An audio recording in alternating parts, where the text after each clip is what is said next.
In the inky heart of the night, I found myself alone in the darkness, a darkness so thick it seemed to seep into my very soul, chilling me to my core. I had never been one to fear the night, but this night was different. I was alone in a place where no one could hear my screams. The reason for my solitude was a simple one. A power outage had swept through the city, plunging my entire neighborhood into an abyss of shadows. I fumbled for my phone, but the battery had died hours ago, leaving me in eerie silence. My apartment felt like a foreign place, its familiar corners now shrouded in mystery. The shadows danced, morphing into grotesque shapes that seemed to mock my unease. I could hear the wind outside, a haunting howl that sent shivers down my spine. It was a night when everything felt wrong. I stumbled my way to the kitchen, desperately searching for a flashlight. My hands found the cold metal of a drawer handle, and I tugged it open. The dim light of the moon spilled in, revealing the familiar contours of my kitchen.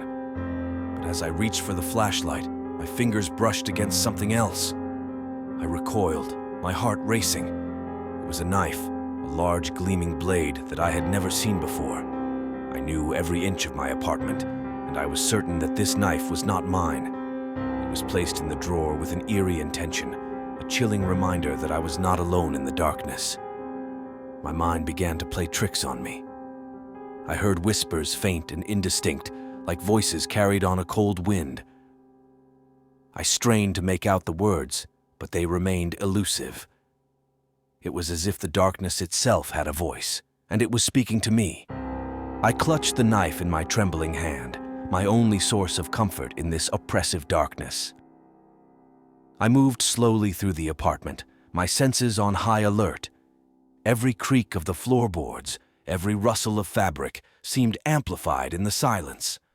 I reached the living room, and that's when I saw her. A figure standing in the far corner of the room. The moonlight cast a pale glow on her, revealing the outline of a woman, her long hair flowing like a dark waterfall. I couldn't see her face, but I knew she was staring at me. "Who are you?" I called out, my voice shaky. No response. She just stood there, a silent specter in the dark.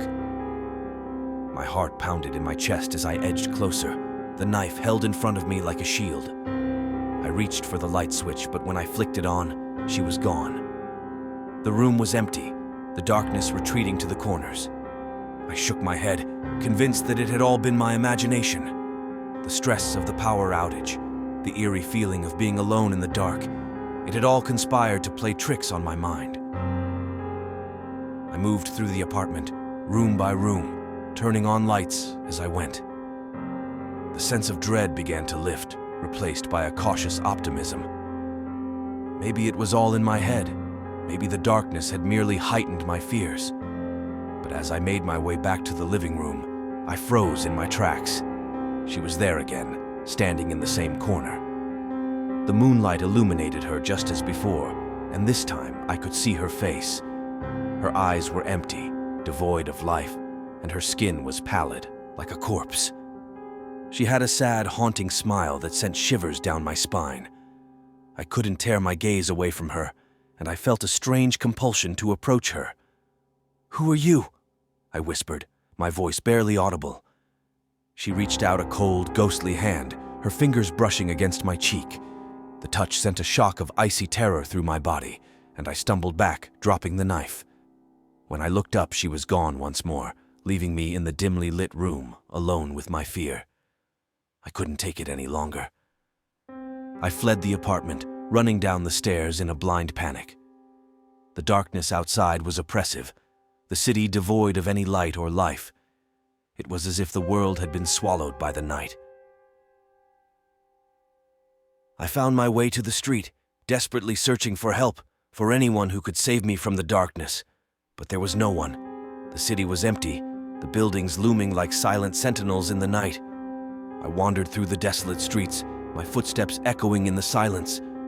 The wind howled, and I heard the whispers once more, faint and ghostly. They seemed to come from all around, as if the darkness itself was closing in on me. I knew I was not alone. The darkness had claimed me, and I was just another lost soul, trapped in its cold embrace. The fear was all-consuming, and I realized that there was no escape.